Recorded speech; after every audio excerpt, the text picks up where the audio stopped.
Good evening and welcome to the Insight Tonight. My name is Eugene Kwach, and of course, this is GBS TV again. You're watching here, and our Twitter bond before is our SMS line at GBS TV Africa at Kwach Official. That is where you get to converse with us. Well, tonight we discuss and delve deeply and critically into Kenya's transport system, where we look at the progress, the challenges, and of course, what lies ahead of us. Of course, Kenya's transport system is the backbone of economic growth, facilitating trade, business, a daily movement for millions of people.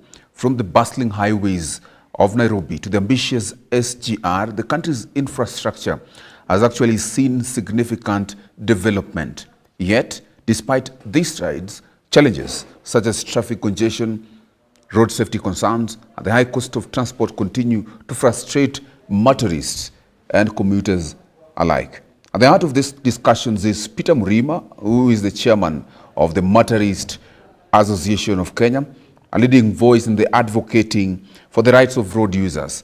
As the transport sector undergoes rapid transformation, which we're going to talk about some of them, with new expressway, toll roads, and public-private partnerships, motorists are raising critical questions. Are these projects solving our transport woes or creating new burdens?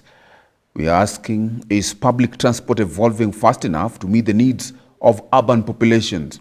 And most importantly, how can Kenya create a system that is both efficient and sustainable for all? Well, these questions, we will get to answer them tonight on this episode of The Insight. But of course, we do not do this alone. I have a guest here with me, Peter Murima, the chairman of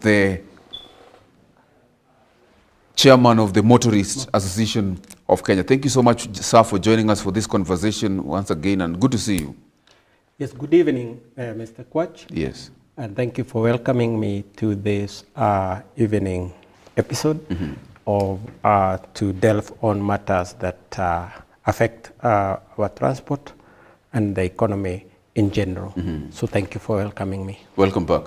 Yes. Well, I was wondering, if I asked you the current state of Kenya's transport system, Yes.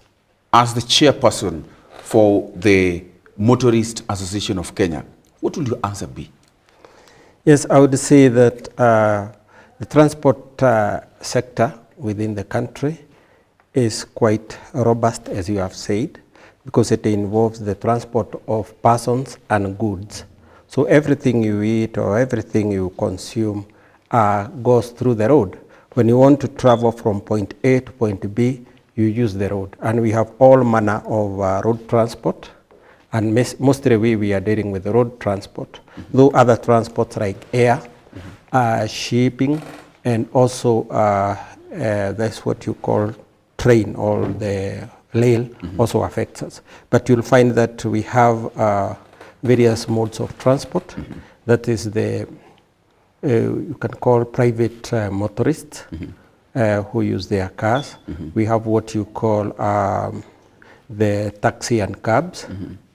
We have again the other segment of even the motorcyclists.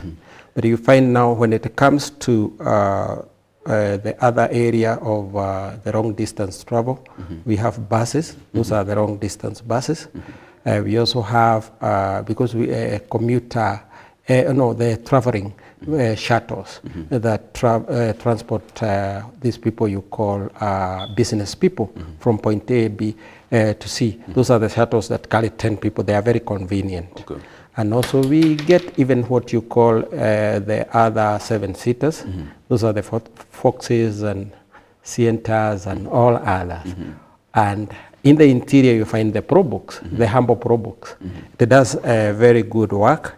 But then again, the challenge we get, Mr. Kwach, is mostly you find that there is heavy taxation on the transport sector. Interesting.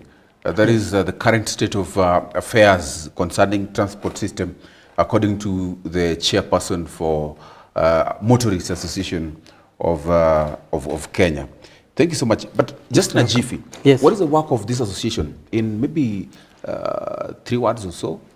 Yes, the association is registered mainly to advocate for the best interest of those who drive That is those who own vehicles. Okay. That is a driver and vehicle owner association. Okay. Yeah, it was registered. It is 20 years Yes. old. Okay. And it is the mainstream that is the umbrella body that advocates the best interest of all the sectors across the board. You see other sectors. But for pedestrians, do you also advocate for the rights of pedestrians? Yes, in an extended way, because you see motorists we hate when we hit or when we are in conflict with them. But mainly it is by extension, because you see mostly we are looking at the interest of the vehicle owner. But then the others is by extension. That is why you find that the pedestrians, even we have programs like for the schools, road safety, where we train them so that we reduce the conflicts between motorists and pedestrians. Okay. On that note, is it possible to be the chairperson for this organization if you're not driving? No, it is not, because again, you have to drive. Okay. You have to own a vehicle. Yes. And we say that if you drive, we represent you. Okay. So it is an exclusive club, I can say so. Okay, for drivers. Yeah. Thank you so much. Well, very much interesting. Others to talk about issues affecting the transport sector as they are. And perhaps we'll be starting with something quite critical. And that is the cost. You mentioned tax, but now let us talk about the rising cost of transport. And the government actually has plans to implement tolls on major highways. That is a very big issue, nationwide actually. That should be similar to the systems on Nairobi Expressway, as I get to understand. So perhaps my question would be, what is their reasoning behind this? Is it justified? And what is your take as a chairperson or as an association? Okay, Kenya, we collect a lot of taxes. And most of the taxes, if you look at the Auditor General, they are wasted. We lose 600 billion to corruption every year, and 1 trillion to budgeted corruption. So we have more than we require to build and maintain our roads. So when it comes to introduction of toll roads, that cannot happen, because that will be over-taxation, and not only over-taxation, but double taxation, because already we are paying for the road maintenance levy fund, which has been covertly or irregularly also increased from Kenya shillings 18 per litre to Kenya shillings 25 to a whopping Kenya shillings 25 per litre for maintaining roads alone. But we see when it is the government law to make roads and maintain them through the exchequer, because this is where we pay all our taxes. And when you pay taxes, what do you expect? The services. But instead of the services, the government wants motorists alone to fund roads and to maintain roads. That is discrimination, because you cannot take a segment of citizens and subject them to paying toll or making roads themselves. You'll have, as a government, abdicated your role of making roads. Again, roads are so important to the country because they are national assets. So when you give them to arrangements of a PPP, a privateer, to start profiteering from public assets, that is against the greater public interest. So what we are having at Expressway, that is not the best example that should be replicated on our major highways. Our major highways especially, we get worried when we hear that the government wants to impose and force. Because right now the government is using a lot of force to impose things, and they are doing sham public participation. So if you look at even the expressway itself, it is not the best model, because it's an exclusive law for the wealthy, a few wealthy, at the expense of all the others. Yes. Well, I think the major challenge then will be that the government is facing issues or challenges with actually funding both the infrastructure, that is when talk about roads, the infrastructure for transport, and actually there is also an issue that you talked about, fuel and so on. My question will be, how can then the government even balance infrastructure development with affordability for motorists and commuters generally? Yes, you see, the cream that the government is giving all the cabinet secretary for transport, CS Chilchil, is that there is a deficit of Kenya shillings 200 billion. But if you look at 200 billion, there is no such deficit. Okay. Because the money that actually the road maintenance levy fund alone generates, we had asked for an audit from Kenya Roads Board, who are the holders of the kitty, and we were surprised to find that most of this money is being lost. Most of all this money is being lost, because it is being lost on a system we are calling PBC. Okay. That is public-based contract or performance-based contract. In this contract, you find that projects are inflated. Yeah. But if we could, what I can say, Kwach, is that there is no deficit of 200. And then again, if if it was genuine that we had a deficit of 200 billion, then we would not go for toll roads just for that. Okay. We would look for other means of expanding our revenue so that we can be able to gap that. Because toll roads, I can tell you that it is a very punitive way of collecting taxes, and it cannot happen at the same time when you are collecting road maintenance revenue. Interesting. Yes. Well, let me just ask you this. Yes. How many vehicles do we register monthly, probably, according to your statistics? Yes, that one I have to look at the Kenya Bureau of Standards, of Statistics, and mostly you find that because it depends on how many trucks, how many cars are imported. But right now, what I can tell you is that the report we have retraced that the import of vehicles have halved. Have gone down by half. So that is, we are not having so much, but still on that question, you find that when you are importing a vehicle, and that is why we don't buy the idea that the government doesn't have money. When you import a vehicle, almost half of it is import duty. Okay, we may get into that, but let me ask you, because according to the data that I have, around 8,000 new vehicles are registered monthly, which means that there is also a challenge, because we then experience traffic. In Nairobi alone, we have experienced a lot of traffic jam actually, and congestion, which actually leads to an average commute time of 57 minutes.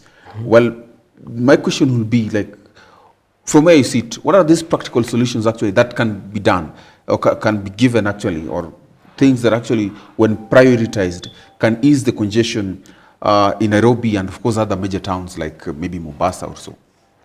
If you look at other countries, Kwach, you'll find that our vehicle ownership is so low. In places like Europe, UK, every member of the family have a car. Or what you call 2 cars for one person. But you find here, the ownership is actually not 2% of the whole population. So when we talk about that we have many vehicles that are congesting the road, that is not true. Because we have issues like of how we manage our traffic or our work hours. You know that we are in an economy where we go to work at the same time in the morning. And then our businesses are mostly centralized around one capital center, that is the CBD. But you'll find that, again, having many vehicles being imported should be a blessing. And actually the government should encourage more vehicles being imported, because that's what creates economy. And you find that every vehicle that comes along, it pays its what you call the import excise duty, which has been increased to that 5% per every vehicle. So you find that if you look at the import taxes that are pegged on a vehicle, pegged on the cost, insurance, and freight of the importation of vehicle, you find that the government is charging some vehicles, especially the higher-end vehicles. If you buy an 8 million vehicle, the government charges you 4 million for that matter. Okay. So you can see the kind of money they are collecting. Okay. So why are not they plowing that some of this money, a fraction of this money, to expand the roads? You have seen. But is it just expanding the roads? Because we have roads, like case in point, when we talk about Nairobi CBD. What now is it? What practical solutions do we have? We have seen instances where, like the governor of Nairobi has said that we have seen them removing some of the hawkers within the city. Yes. A lot of things actually have been done, and some of them actually is because we have experienced congestion within the city, because we have cars, vehicles, and of course we also have hawkers and vendors and so on. What are these practical solutions from where you sit that you think if you were to sit in a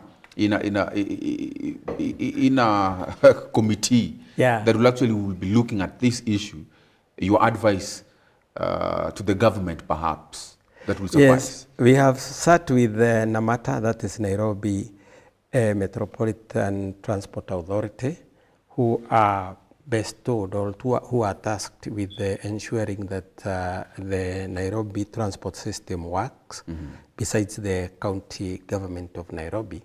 But you find that the issue of the congestion is due to lack of decent public transport, I can say that.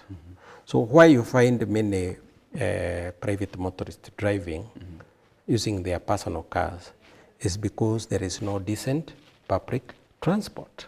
We used to have Kenya Bus services, which was very effective, and it was moving with within time. That is what you call timely movement that is scheduled. Yes. So you'd find that now the system we have is what you call informality in the public transport. Tanzania, Dar es Salaam have removed that. Yes. So they are now relying on bus rapid transport. Because you find, actually from where we are here at your studio, just across the road we are building a park and ride. Okay. Where now private motorists would come and park, and then they ride in a decent bus transport. But this has just been a dream. You find that our roads have been printed red, that they want to create a BRT. Then this sabotaged by the cartels within the matatu industry. We have very powerful cartels who compromise even government mandarins. And they ensure that we do not have a decent bus system within the country because they drive in chaos. So what should happen is that if we have a functional public service, then even private motorists won't mind being charged congestion fees for clogging the roads. But if you went into one of the matatus, and some of them even which doesn't have good ventilation, you know, we have a lot of communicable diseases, and then some have got loud music, they are badly driven, they serve only a few streets. In Nairobi, actually, they are allowed, because of their chaos, to serve Tom Mboya and sometimes River Road. The other road you call, the other road down there known as, so they are allowed to serve very few roads. Okay. So what happens to those other persons who are going beyond the Tom Mboya? Do they have to walk? Because there is no public system, public transport. So what we need is that NAMATA, we challenge NAMATA, National Nairobi Transport Authority, to ensure that we have a decent bus system, because Kenya is lagging behind Dar es Salaam, that is Dar, Addis, Dakar, Cape Town, and those are in Africa.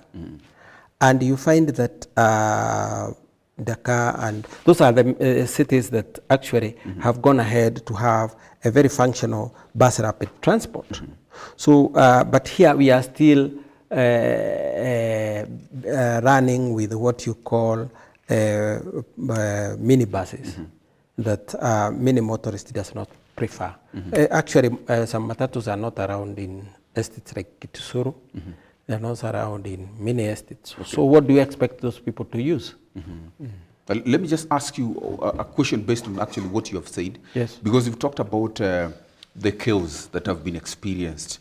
And the people who actually, do we call them the cartel, actually who thrive in chaos? Yes. And this begs the question that, because the matatu sector, to some extent, as you have mentioned, has remained chaotic. Yes. Yeah. So we have seen and experienced issues of overloading, yes. Reckless driving that we say, of course, the poor service even of the vehicles. Perhaps, what are these reforms actually that are needed to bring sanity and efficiency in Kenya's public transport? And who should actually then spearhead these reforms? Who should look into them? Which government body? Because we have so many government agencies, but we do not really understand, or maybe they do not understand their roles. So which particular, is it the county government, is it the national government, and if either, which particular body? Yes, the body that is mandated to ensure that we have decent public or functional transport system is the Ministry of Roads and Transport, domiciled at Transcom House, under the Cabinet Secretary, currently Chilchil. So David Davis Chilchil. So if you look at it, we have two functions. That is the Principal Secretary for Roads, Bogwa, and another Principal Secretary, I think Ronald, of Transport. So that is where the road transport is domiciled. So any other body is subordinate to that. And you find that the ministry itself is supposed to have bodies like National Transport, has got National Transport and Safety Authority, who are also in charge very much in the they are the Transport Authority, and they are under the Ministry of Roads and Transport. Then you find that still within that we have a combination of other bodies, like the county government. The county government work is to ensure that there is decency in the public transport in terms of licensing, and also in collaboration with the Ministry of Transport, they are supposed to ensure that only vehicles that fit the CBD are allowed. Yes. And then there are decent pick and drop points. If you see like our big, huge, what do you call it? The central bus station. It is lying idle. This is where everybody, all the vehicles you find on the streets, Tomboya and everywhere, making noise and spewing cancer-causing smoke, are supposed to pick their passengers at the central bus station. Others who are beyond there, they are supposed to be picked at the Green Park, which is also lying idle. The terminus. Terminus. Then we have the other one that is known as Grove roundabout, and the other one is at Mudurwa, something like that, Mudurwa. So we are not supposed to have a pick and drop. We can have dropping, but not pick points in the CBD. But you find that the county government allows illegal pick points, and then they allow so many vehicles that actually congest. They hold the roads because you see they are using the bus station as the holding area instead of a pick point. Yes. So it boils on mismanagement, and this is mostly, you'll find that we have a dysfunctional the city planning department at the city hall. Yes. So those are the ones, the buck stops with them, Namata, the city planning, who allow all these queues. Then we have the police. Mostly the police are just to ensure that there is a smooth flow. But you find that now they are left with a very difficult job of controlling this matatu, who are instead of who are not regulated by the county government. Yes. I'm wondering what will it take for the county government or the national government to ensure there is sanity, because seemingly there is quite a lot to do. We're wondering, why are these matatus or other means, why are they still allowed within the CBD? Well, that is a question that we're going to get answers to. We are taking a quick short break, but of course we will be right back. Here we are with Peter Murima, and the chairperson for Motorists Association of Kenya. We are delving deeply into a very critical issue on transport system, asking about what are the challenges actually that we are meeting, understanding critically that the transport system has contributed largely to our economy and still does. Well, this is the conversation that we're having here. To 1144 is our SMS line. We're taking a quick short break, but we'll be right back.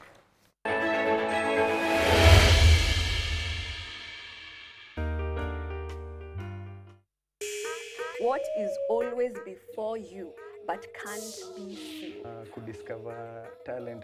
Kudiscover. Ulijuangaje like unaweza imba like yeah. Kini Trace Jumi Kipchoge kwa ngoma na mfala wananidis na wanabonga kwa ngoma, mafanjo wananipenda ndo nazidi kwa roga, wenye walenjaribu manze walishachoka na nikozabe meditation naendelesha generation niliofanya kalki. Wewe at 1 year old ulikuwa unafanya nini? You're feeling the vibe. Ulitoa a few days ago, unaweza taka utuambie like ulikuwa unafikiria nini when you came up with the lyrics? Yeah. So I'm doing my thing. Don't try and stop me when I'm doing my thing. I'm tryna boss, let me do my thing. And if you're tryna win, you can be on my team. Yeah, so I'm doing my thing. Don't try and stop me when I'm doing my thing. I'm tryna boss, let me do my thing. You feel like you're young at heart, I'm an old soul. If you could only listen to one singer or band for the rest of your life, who will you choose?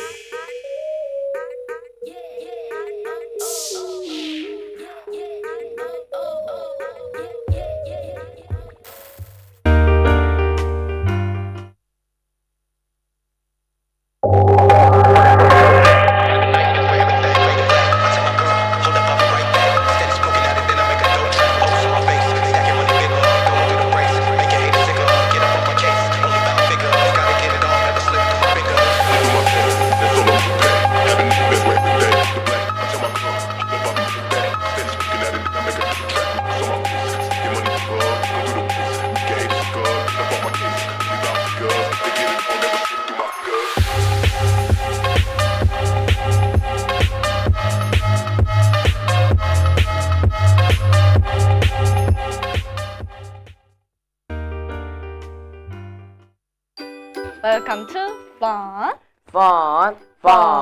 Dance Class. Today we will continue learning about Jingle Bell Rock.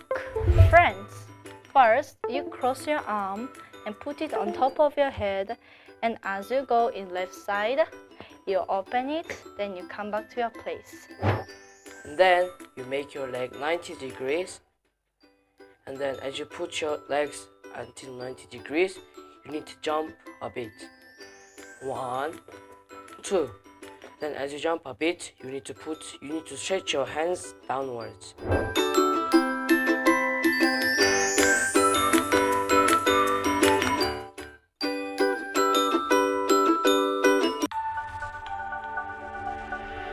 Everywhere, GBS.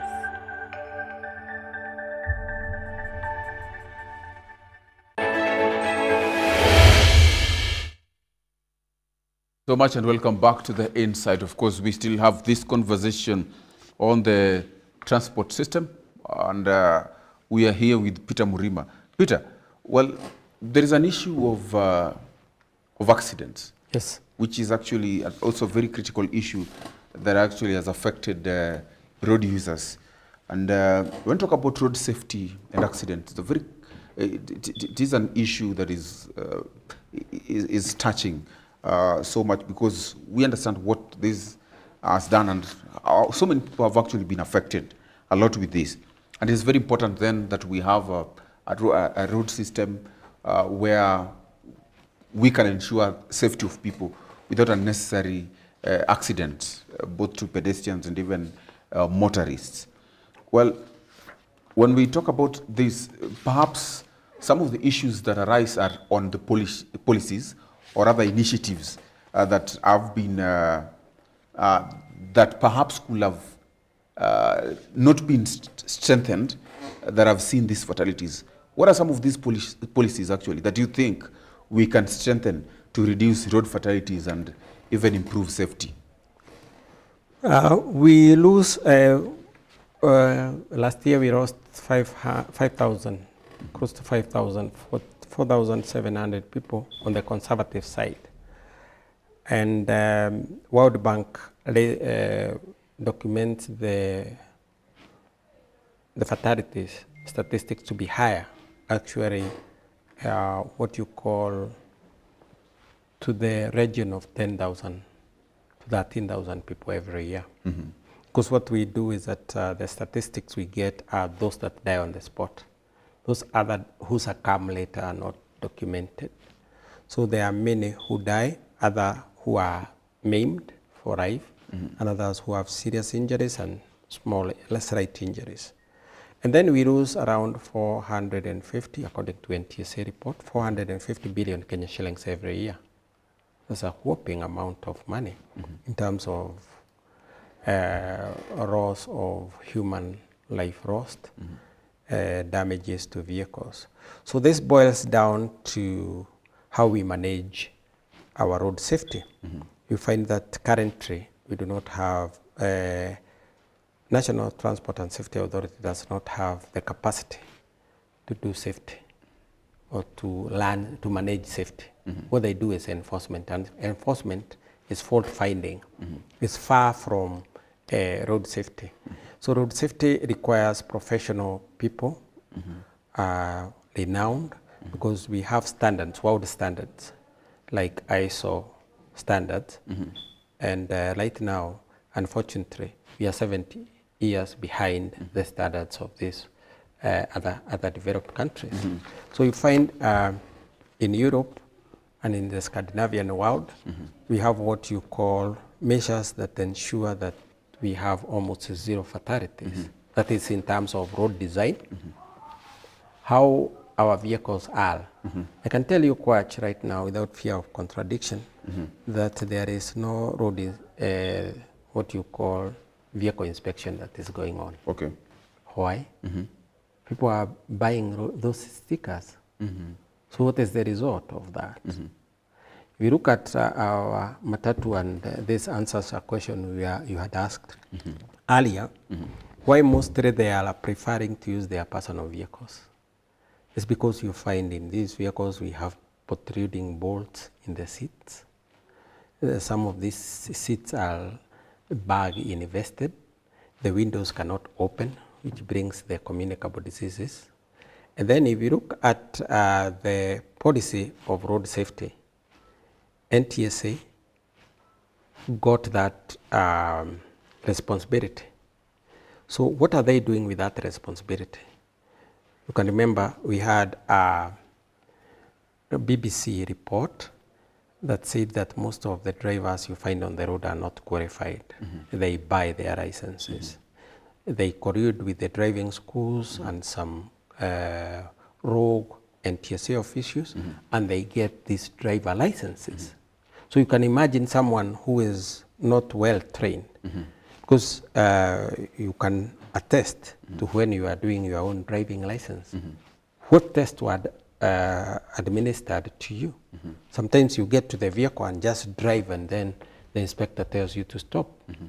While the driving test should be rigorous. You should do lots of reversing in a field, parking, what you call angle parking, street parking, and all those things you should prove to an examiner that you are able to do that. Also highway driving. But we do not have that. We release half-baked drivers on the road, and then we have a bad attitude where if it's commercial vehicles, they are rushing. They want to make several trips. Because as I told you, mostly you find that the sector does not make a lot of money. It is the operators within the circles who make money. So you have to rush to do return trips, because some of these circles, they pay drivers very small amounts, like probably 300 or 350 to move a vehicle from Nairobi to Nakuru. So how many trips do you need to make so that you can make a living for your family? So we remember you had someone who was known as Mishuki. When he was in charge, he wanted a system where the drivers were paid a salary, not to collect money themselves. Okay. Yeah, so we can say that the road safety problem is quite wide, and mostly it is because of the mismanagement or lack of road safety from the NTSA. And we can say also this, we have been saying that there are roles that duplicate together with the police, and this should be returned to what you call the police, like accident reporting, vehicle inspection, driver testing, safety to some measure. Yes. Should be shared between, should be outsourced to private professional bodies. Those are the ones who can use professionalism in terms of getting road safety being done. Because road safety is very simple if it is practiced. There is scientific way of road safety where we use measurements, like experts who might know call it CIP, continued improvement programs. And then you run from OFI, that is opportunities for improvement. So this happens, and this is done scientifically, but then it has to be done within the world standards. And world standards, what we have, even the rules we have in the country right now, they want to bring more rules for the border and other rules. What we can say is that we do not, what we are having is not lack of rules, but it's lack of implementation. Okay. Yes. Interesting. Yes. Very much interesting. Another issue actually that you also mentioned is in toll roads and of course cost to motorists, which I also want us to talk a bit now, because the introduction of toll charges on major roads has actually sparked a debate. Yes. Whether now whether motorists are being overburdened, or is it actually even improving driving experience? I don't know what to think about this. Are they unnecessary financial burden on motorists, or are they actually improving driving experience? Yes, we know that there have been a plan to commercialize our roads, our highways, and this is mostly based on the traffic, what you call the number of traffic, huge traffic volumes. So this makes the privateers salivate, and then they collude with some government mandolins, such that now they privatize roads. Public roads are supposed to be not commercial at all. Okay. So when, because they are made, actually these roads they are intending to privatize have been constructed by the taxpayer. How can you take a road that has been funded and constructed by the taxpayer and turn it into a toll road? Toll roads were first found in Europe in the 20th century, where there was a resident who volunteered to do a bridge, because motorists would go around, and himself they would go around to get where they were going. So he volunteered to do a bridge. Okay. So when he did the bridge, he was allowed to what you call charge the users for that bridge. Okay. Such that once he recoups his money, he gives back the public or the government the road. Okay. So that's the idea. The idea is known as build, operate, and transfer. So the the Americans, Bechtel, wanted to build our Mombasa-Nairobi highway Yes. on that model, and we had no problem with that. Yes. Because they were acquiring private land. Yes. You see how SGR acquired the private land. Yes. So through BOT is not built on public road or public space. It acquires private road, and then when it acquires private road is where there is need. You see, like now they are targeting roads that already are existing where there are roads. A true BOT should be on our northern country, where now we have need for the roads. Okay. So they go and construct roads there because there is need for roads there, and probably the government does not have disposable cash to use there. But you see, then they want to look at the number of traffic so that they can make huge profits out of this. So Kwacha, I can say without fear of contradiction that this is just a scheme to bring on the PPPs akin to the Adani JKIA airport. Okay. Where it is a PPP for a privateer to take our national assets. Roads are our national heritage, and especially our key highways. Like our Mombasa-Nairobi road, yes, if they are going to build it on, Okay. yeah, on private land, it's okay. But if they are going to take the existing road or the existing highway, that one motorists are going to resist. Yes. Interesting. Rural roads. Yes. Also, we have to talk a bit about it because we talked about the congestion in the cities, but we also look at some of the roads at the rural cities. What is the problem? Because they also have members of parliament, they also have leaders, and actually we have a devolved system of government where we expect that resources should actually then be distributed.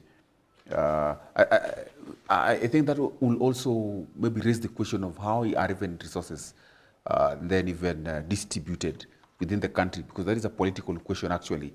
Even today, it is being talked on the political spaces, how these resources are actually even being distributed. But generally, the thing is that most rural roads are actually being affected because they do not have accessibility.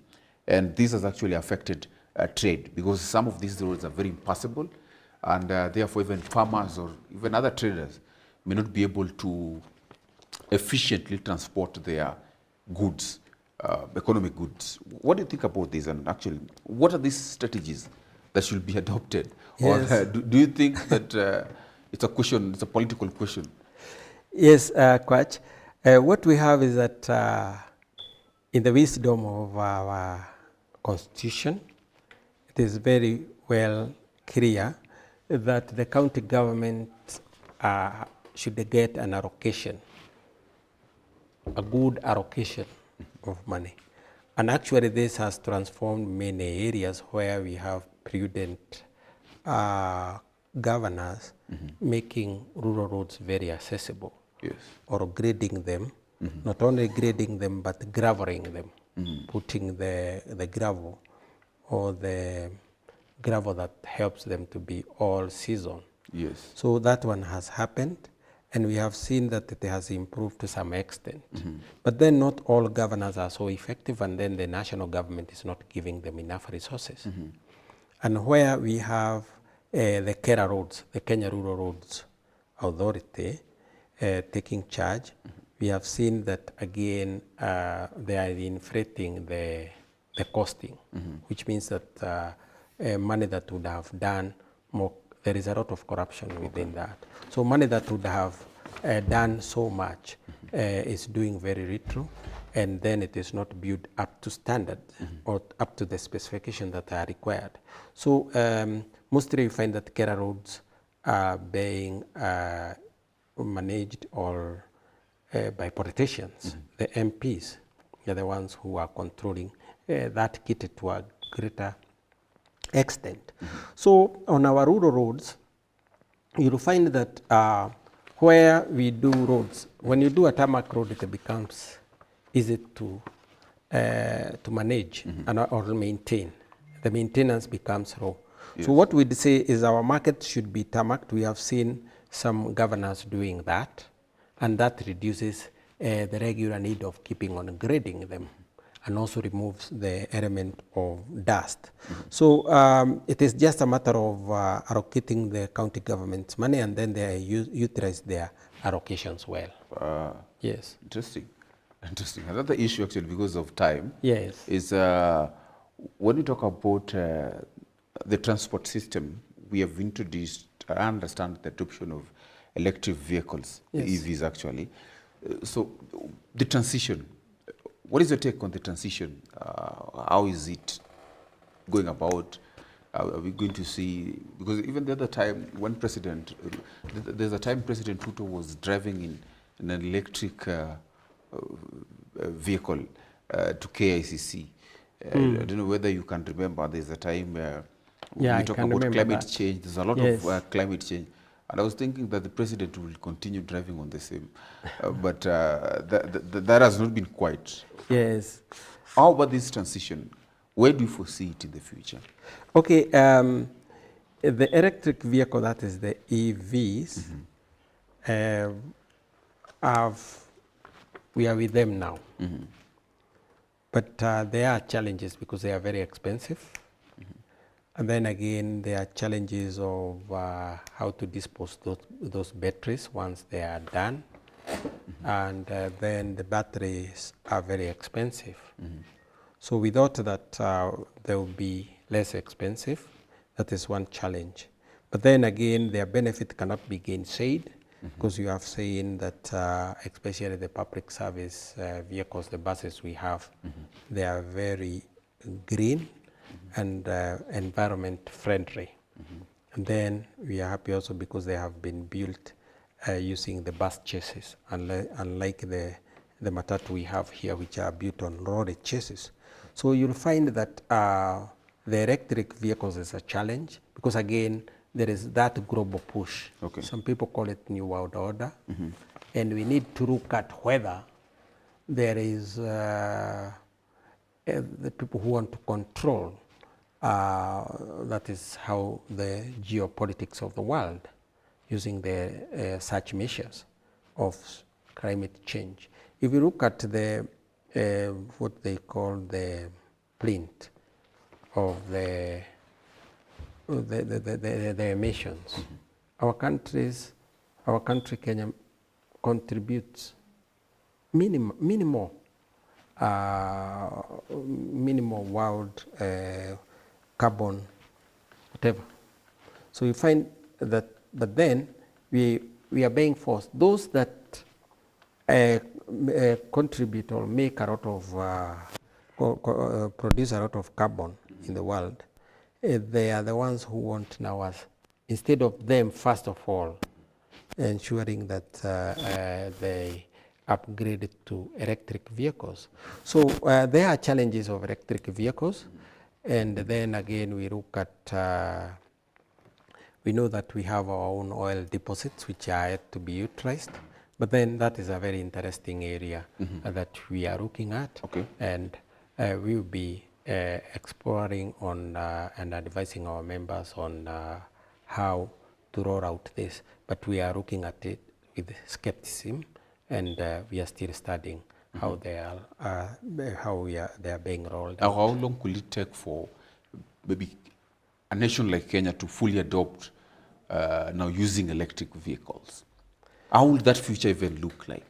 Yes, the electric vehicles, mostly you'll find that we fear that their cost might deny people vehicle ownership. And vehicle ownership is almost a right, because you see people need the invention of the vehicular movement, lest we go back to riding donkeys or riding horses. So we look at what you call the rollout of the electric vehicle in the country. Mostly we would prefer the commercial vehicles, and then as we roll out towards the cars, the small cars, we mostly dwell on those commercial vehicles, especially buses. But let's look at the bigger the bigger transport in the country. If you look at what the government policies we have right now, they are wanting in many areas because we do not have a very definitive public, or we can call it transport policy. The policy we have, agencies like National Transport and Safety Authority are not exercising their mandate properly. Kenya National Bureau of Statistics are not advising the government correctly, because we need to have even what you call in the public service or public transport a TLB functioning. Right now, you find that newer vehicles remove the older vehicles. Okay. And the older vehicles, owners of those older vehicles, rely on these vehicles to make a living or to make a living.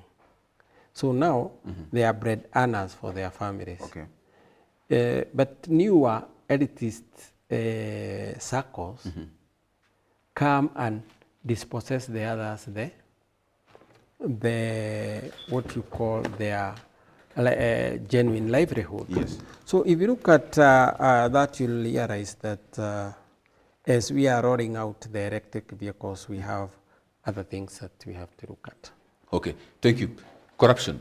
Yes. A very critical issue affecting the transport sector. Of course, it affects a lot of other sectors, but let's talk about the transport sector. Yes. Because it is one of the reasons why we do not have, you mentioned we do not have up to standard roads, why we do not even have some roads in other rural areas. We do, as affected generally road users in so many ways, including accidents actually that we see.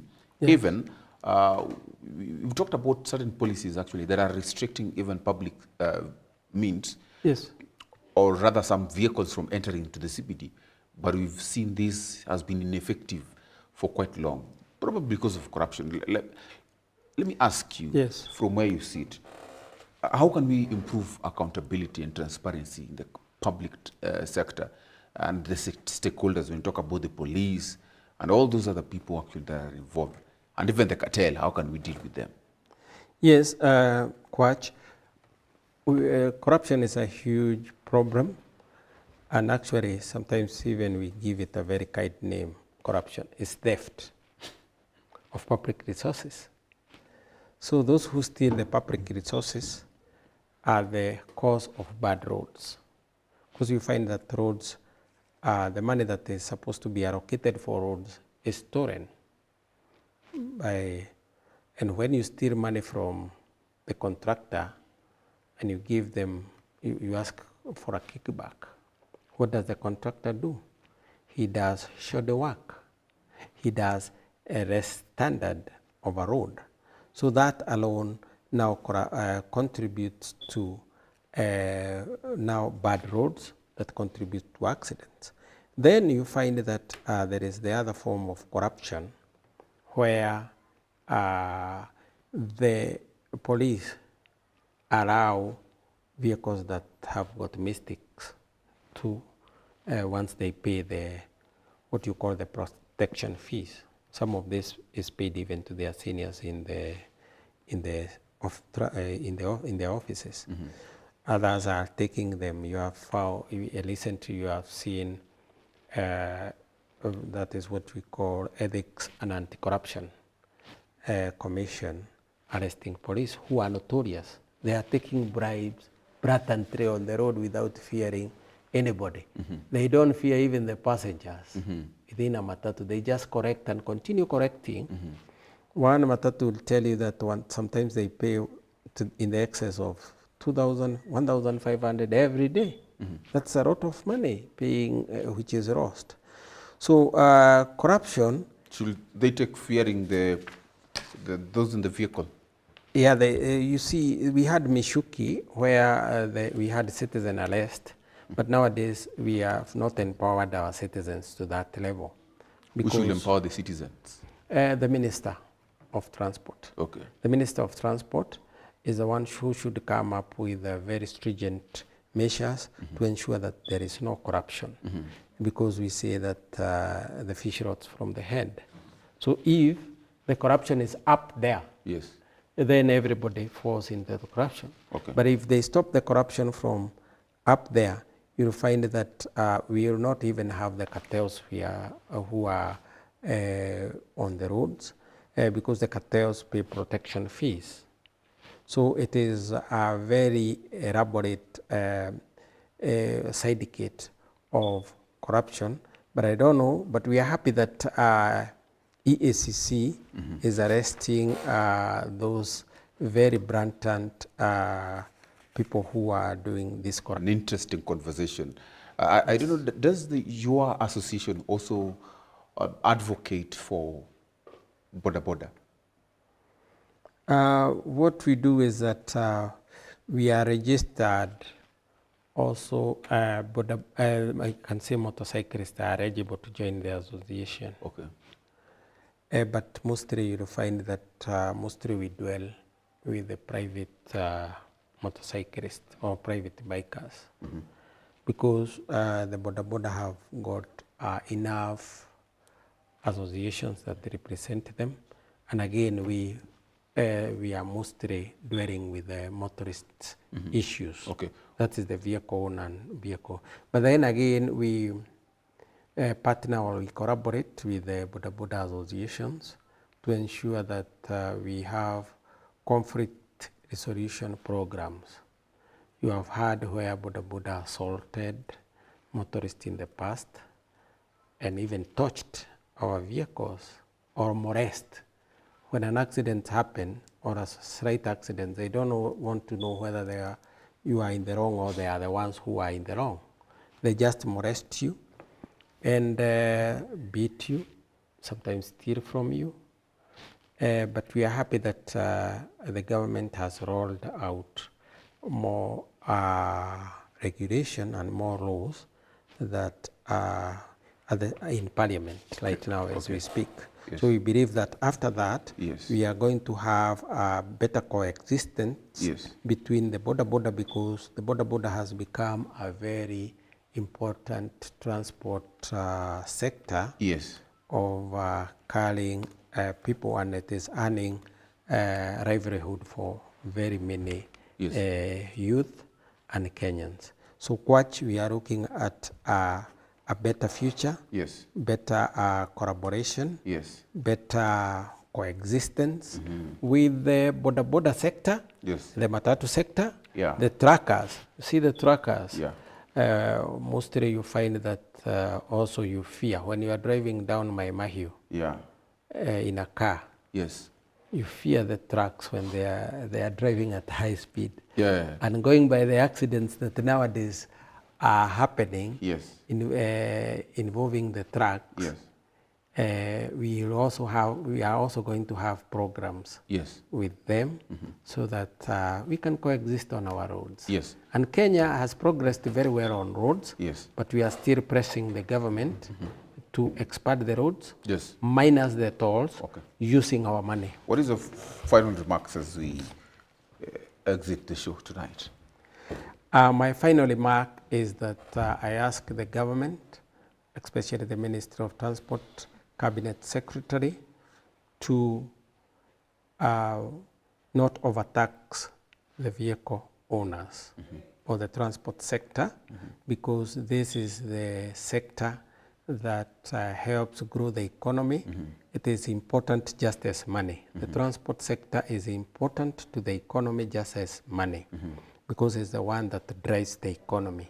So when we overtax the vehicle owners, we are killing our economy. We are killing what you call job opportunities, and we are killing our citizens. So let's have a fairer tax regime, Yes. expand the base, Yes. but then lower our fuel prices Yes. to be commensurate to world global prices, Yes. and also ensure that you do not introduce Yes. toll roads on Yes. our existing roads, Yes. and those that are already in the pipeline to be built, we would ask the government that we use the local resources. we should use even we should float a local board Thank you. to make that. Thank you, Mr. Murima, for this deep insights on the Kenya transport system. We've talked about some of the progresses. Of course, mostly it's the challenges, actually, Yes. that have been affecting us, of course, through the eyes of Peter Murima. My name Most is Eugene welcome. Kwach, and of course, I've been your host tonight for the show. And this show comes to you on the Insight, of course, at GBS TV Africa, every 7 p.m. from 7 p.m. to 8 p.m. Thank you so much for staying put with us during this show. Well, on behalf of everyone else who has made this a success, we wish you a good night.